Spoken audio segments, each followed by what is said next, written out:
show that everybody here is seeing. I have the pleasure of introducing Ian Buster. I've told this story a lot of times before, but I've never told it from beginning to end with an audience like this. But it's always involved alcohol, so at least I'm in my environment. First, I'm a little overdressed.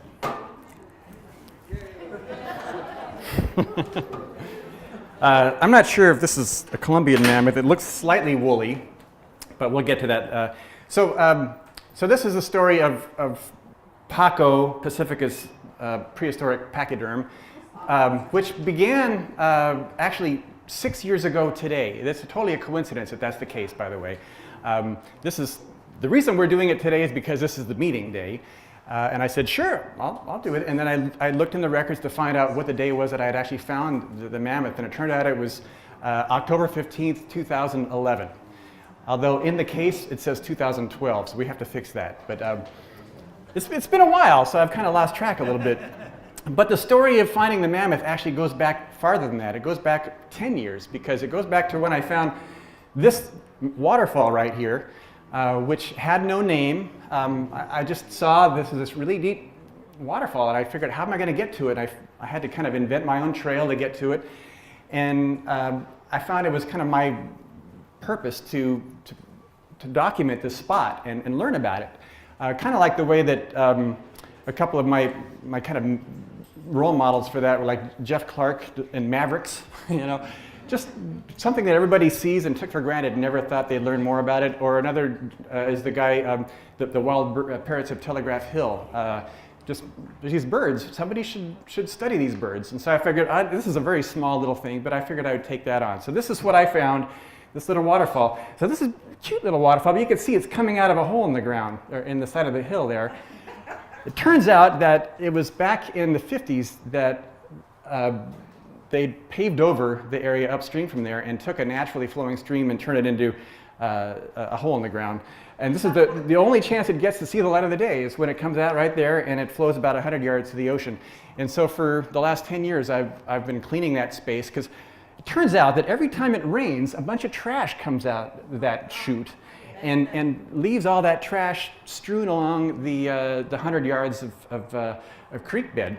And so I've literally taken about 5 tons of trash up those cliffs in the past 10 years. And part of that, though, is like keeping an eye on everything and seeing what's going on and watching it in all of its different flavors. So I'm going to show you, so this is what it looks like on a summer day. This is what it looks like during a rain. So I took this photo and I sent it in to Tom Steenstra, and ended up being on the cover of the outdoor section of the Chronicle.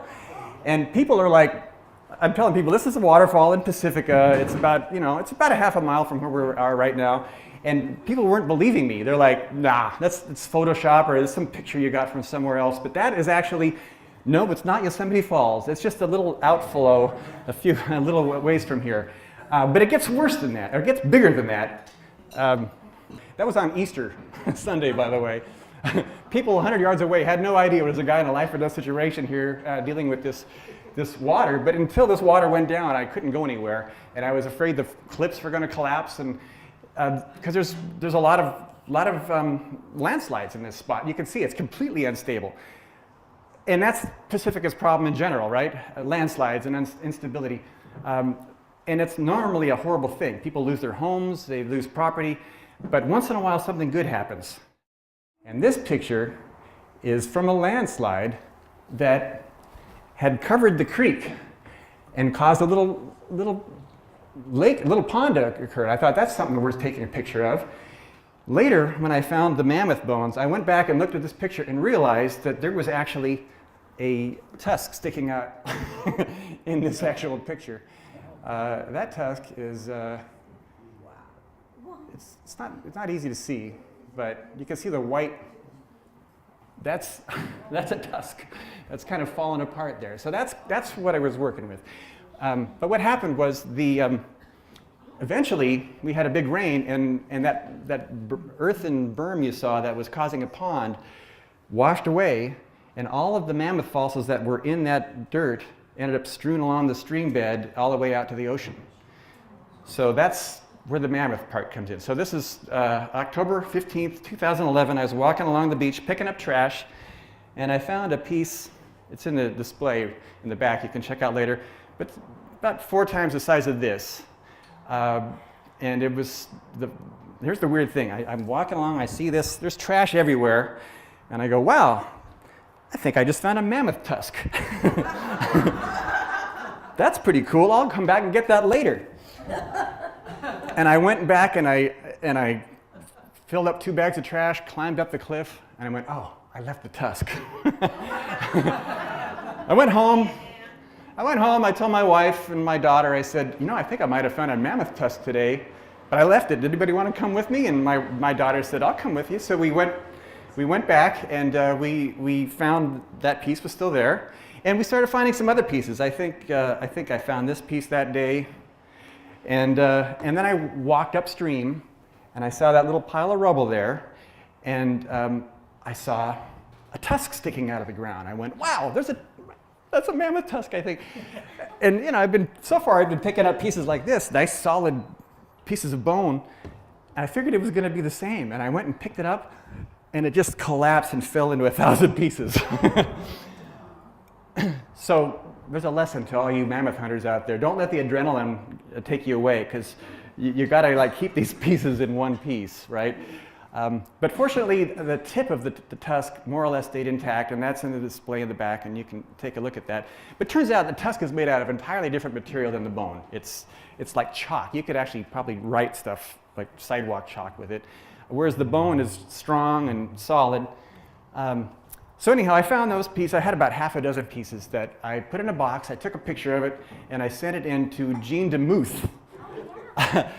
Here's Larry Arndt, by the way. He worked at the Academy of Sciences, and he's like, oh, I know the lady, and hooked me up with Jean DeMuth, who took me to the bowels of the Academy of Sciences, and she told me, well, these pieces could be whale, but that's a tusk, and there's nothing else that has tusks but mammoth. So this is a mammoth. So I had it verified, and then she took me to show the stuff they had down there, and she showed me a tooth. The tooth is a really amazing part. There's an elephant, which is the same as what this is, has 4 teeth that has to grind really hard grains in their lives. And so it's extremely hard, and they go through 5 pairs of teeth in their life. And you can age by how big the tooth is, that you can tell how old the animal is.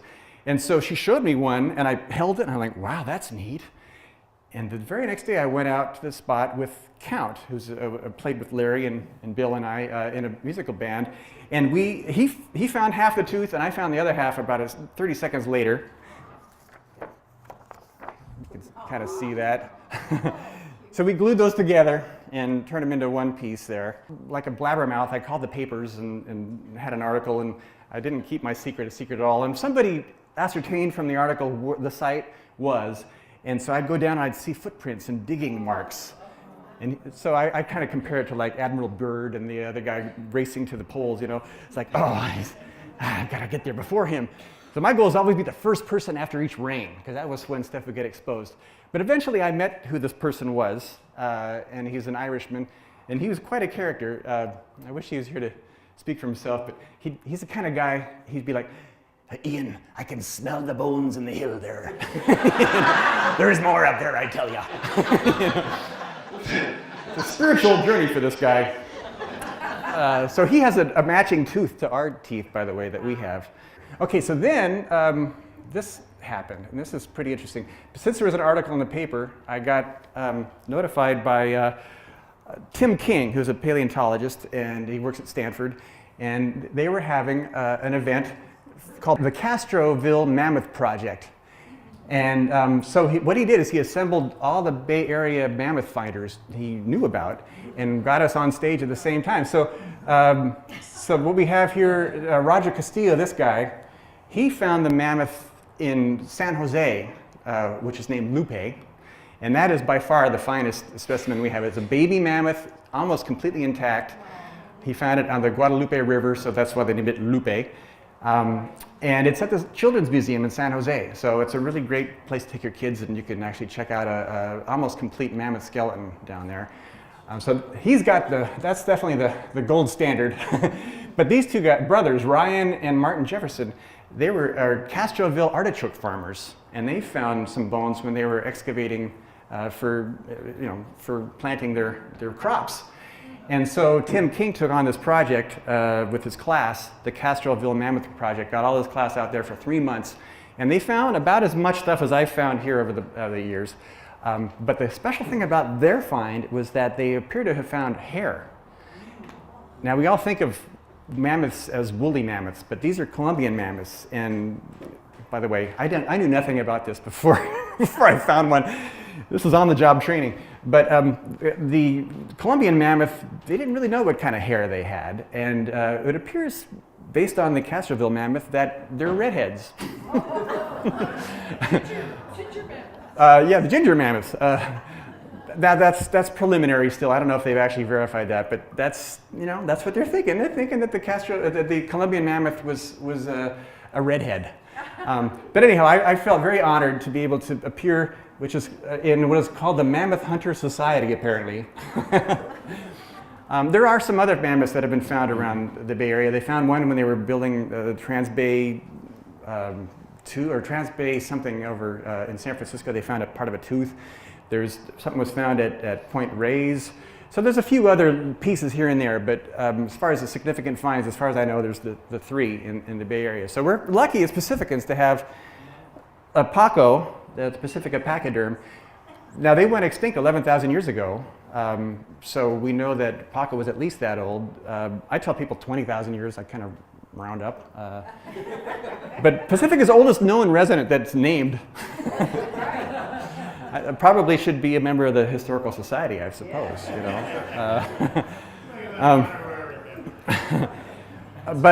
So I think that's well, let me just show you more things. Now, I'm still cleaning the beach on a semi-regular basis, and I'm always finding interesting things. Here's a message in a bottle I found. That's the third one. All three have been thrown off the Golden Gate Bridge. Here's some Ocean Shore Railroad ties, which are in that same spot there. And also, kind of an interesting thing was that I found this. It's kind of sad, but this what appears to be tsunami debris. This is a float for the oyster farms at Fukushima, right there.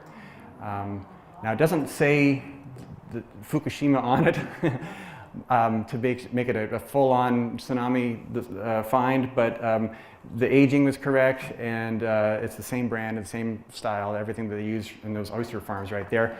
So now the next thing I'm looking for is ambergris. Because that's when the big money comes in. You get if you find ambergris, But when I took on the project of cleaning the beach, I really didn't know what it was going to be about. Yes? Say that a little slower. Ambergris. Okay, I'll tell you what that is. Ambergris is something that sperm whales create, and it's to line their stomachs while they're digesting these giant squids. It's like a really hard, sharp thing, and so they create this ambergris, but once in a while they vomit it out, it washes ashore, they use it for perfume, it turns out, and they're worth like $100,000 if you find a piece. So I got my eyes open. By the way, the other thing I did find, this is with Lynn Adams helped out, I actually found $1,100 cleaning a creek. Not the same creek, but at the time I thought, all right, this is as good as it gets. But then the mammoth came along, and now nobody really wants to hear a presentation about my $1,100 that we found. So it's not that big of a deal. But I guess the point is, if you find something that's interesting that's nobody else is really paying attention to, adopt it. Find out what you can learn. I want to know more about the $1,100. You want to know about the $1,100? No. Okay, I'll tell you more about that. All right, so that was actually at the golf course. There's a creek in the golf course. And it was on Earth Day. I was busy running the Earth Day festivities, so I couldn't clean the beaches on Earth Day. But there was 1,000 people all over Pacifica cleaning up every waterway, but one apparently was skipped. So I went the next day. I went on Sunday to the creek, and I think it's within like 5 minutes of arriving, I found out one $100 bill. And I went, wow, I found this. And I just immediately ran home and showed my wife. And I went, look what I found. And she's like, let's go back. It hadn't even occurred there could be more, you know? So, okay, sure. So we went back and we got digging in she went digging in the muck and just immediately just pulled out a $100 bill, and at that point it was game on. And we ended up finding a total of 11 of them. I think Lynn Adams found like 4 of those 11. I think I gave one to Steve. he was needed a few bucks at the time. Like, here, Steve, you've been doing a bunch of free stuff for the community.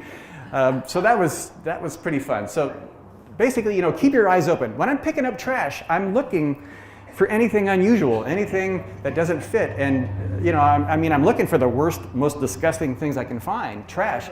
But once in a while you look for that, you find something that's really valuable and useful. And it's important to kind of document that and keep track of what you learn, because you can teach people through that. And I'll tell you what this mammoth has taught me, though, is I've always been fascinated by what happened here before the Spaniards arrived. You know, what it was like, what the hills were like before we changed what all the species are and everything. And I never really thought of what it was like even before the Native Americans arrived. And for me, this mammoth has been a glimpse into like peeling back to an even deeper past, a farther layer back. And it's to me, it's phenomenal, because, you know, this mammoth died, we'll say 20,000 years ago, somewhere around here. At the time, the Farallon Islands weren't islands. This is an inland plain here.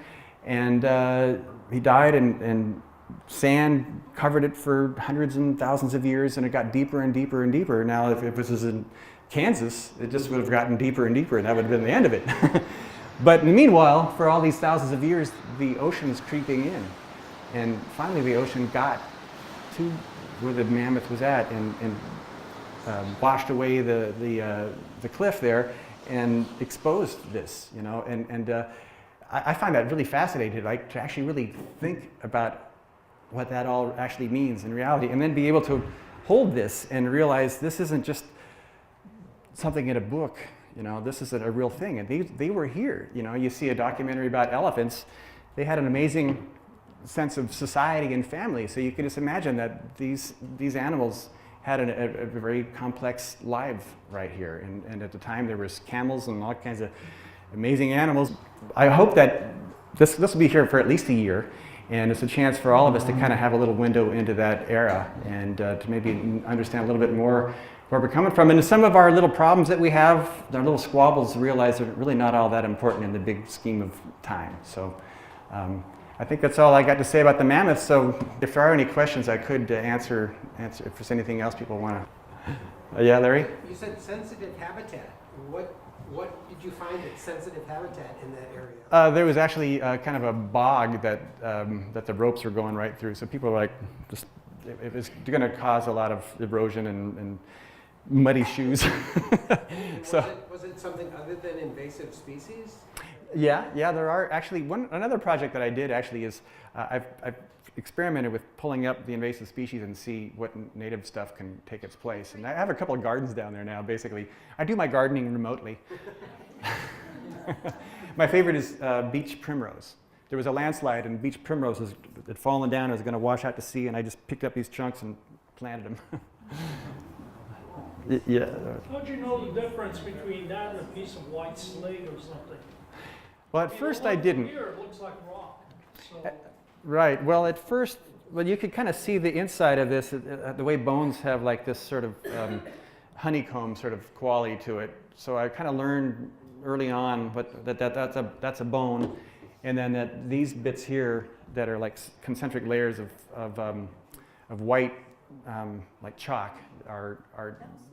You know, after you see enough pieces, you start recognizing there's a lot of false fossil things around that you eventually learn, okay, that's something else. And you can tell by weight also.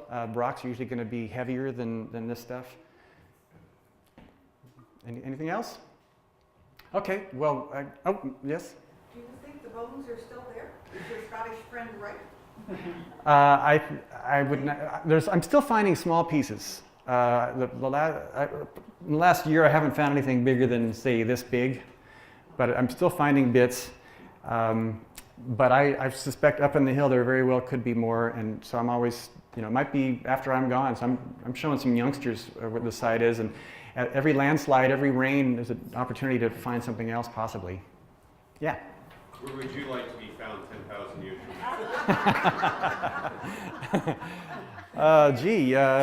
In the back of this museum. Okay. All right, thanks so much. So here we have the Mammoth exhibit at the Pacifica History Museum. So what I'd like to do now is take you down the cliff, down the rope, to the place where I first found this stuff. We're at the secret waterfall site, and we'll take a look and see the place where this all came from.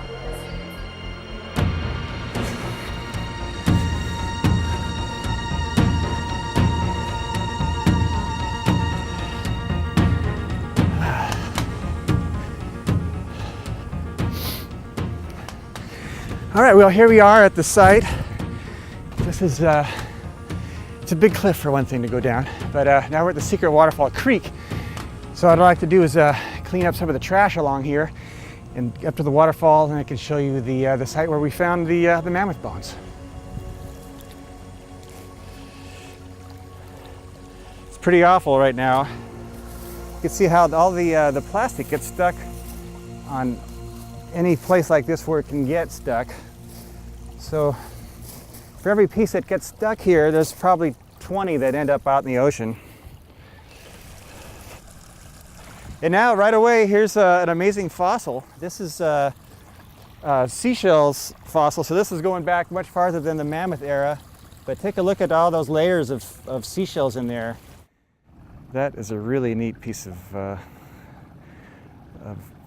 history right there. So as we come up the stream, you start coming across these strange old stonework and old cement pieces, which I believe come from a bridge or highway that was once directly overhead here back in the 1920s or so, before the erosion and the earthquake and everything just made life completely different here. And then you have this big rubble here. This looks to be the curb of a road. This is like carbon deposits where water flows for a long time. It creates this build. It was very similar to what the fossils look like. And I've been on a lot of wild goose chases trying to dig these bits out over the years.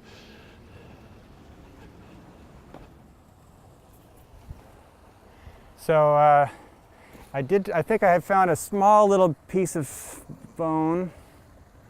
It's not much. It's some, oh, here's a little bit more. These are pretty seriously degraded bits. They're very light. They're kind of falling apart.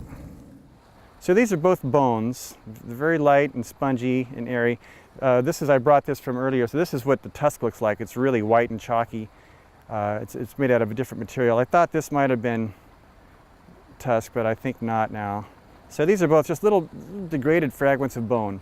Now it's possible they're not mammoth, but they really do appear to be from the same deposit in the same era. So you never know when you start digging. It might just be the tip of the iceberg, and it might be a great big piece. And right over here is where the tusk was sticking out of the ground when the landslide initially occurred.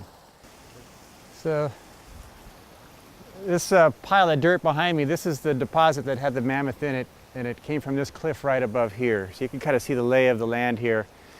The creek running through, the waterfall coming down. And this spot here, this is where the mammoth is embedded for 11,000 years, waiting for the ocean to catch up to it.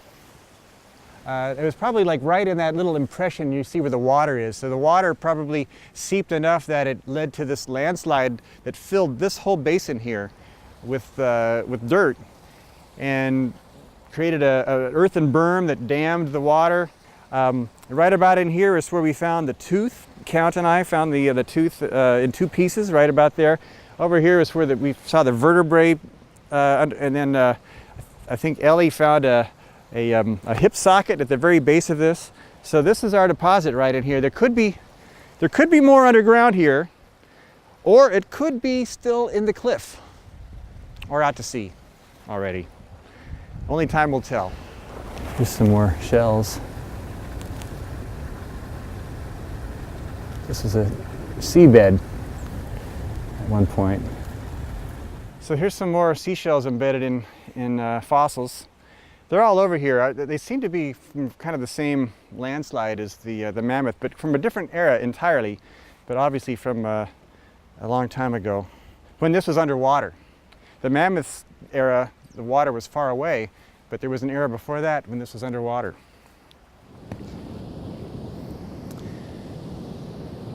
So that day in October of 2011, when I was picking up trash, this is basically what I saw right here, which turned out to be a piece of leg bone on the sand, surrounded by trash, just like this. And my first instinct was that it was a piece of mammoth, even though I knew nothing about the topic. Maybe my subconscious knew more. But I actually ended up leaving it there because there was so much trash to pick up that day, I kind of had to focus on that.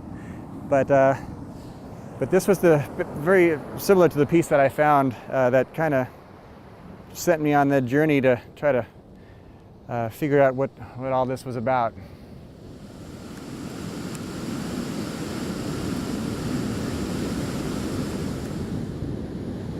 So one more part I'd like to show you for this story is this spot right here, where a couple times a year we get what I've come to call extreme styrofoam events, or ESEs, where there's just so much styrofoam ends up on this beach, it's hard to believe it.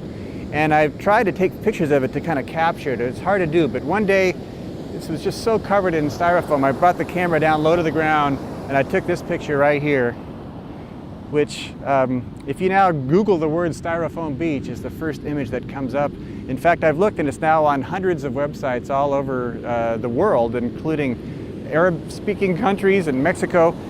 Basically, if people want to show how bad styrofoam can be, they're now using this photograph as the way to show that. And so I feel really good to know that this picture has kind of helped sound the alarm that styrofoam is such an insidious problem that it can, cover up a beach like this. Right here, just right outside of San Francisco, this horrible kind of a scene can occur on the beach. So now we know that this is a problem, and hopefully the word's getting out there, and I just feel that that's been the purpose of me coming out here all this time. It really wasn't about finding a mammoth. It was like letting people know that there's things here that they can learn from, whether it's trash or whether it's a fossil. And I hope everybody can kind of find their own beach and their own place that they can take care of and learn about and share with the world. And I think if we do that, we'll all be living in a better place.